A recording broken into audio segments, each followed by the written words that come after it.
ကိုကြီးပြောပြမယ်နားထား ညီလေးတို့ရေကိုမေးတဲ့မေကွန်းတွေကမင်းရဲ့ဘဝကိုလမ်းညွှန်တယ်ဆိုတာသိလားညံ့တဲ့မေကွန်းကညံ့တဲ့အဖြစ်ကောင်းတဲ့မေကွန်းကကောင်းတဲ့အဖြစ်ငါဘာလို့ဒီလောက်မိုက်တာလဲမင်းရင်စိတ်တက်ကြတဲ့အဖြစ်ပဲရမယ်ငါဒီကနေဘလို့တင်ယူလို့ရမလဲမင်းဖြည့်ရှင်းနည်းတွေပေါ်လာမယ်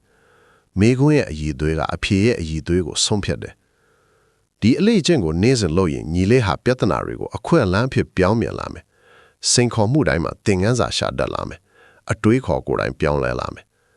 ပြဿနာတစ်ခုကြုံရင်အရင်ဆုံးငါဘာမေးခွန်းမေးနေလဲစမ်းစစ်ပါညံ့တဲ့မေးခွန်းတွေကိုပြန်ပြမှာဘာလို့မေးနေရင်ဘလို့ဖြစ်ပြောင်းမှာဒီအခြေအနေရဲ့အကောင်းဆုံးအချက်ကဘာလဲဆိုတဲ့မေးခွန်းကိုထပ်ထည့်ပါရလာတဲ့အဖြစ်ကိုချရေးပြီးလှုပ်ဆောင်ပါအားသာချက်ကပြဿနာတွေကိုပိုပြီးဖန်တီးမှုရှိဖြေရှင်းနိုင်မယ်အားနည်းချက်ကစိတ်အလက်အထားကိုပြောင်းဖို့အချိန်ယူရတယ်ဒါပေမဲ့ပြောင်းပြီးတာနဲ့ဘဝတစ်သက်လုံးအကျိုးရှိတယ်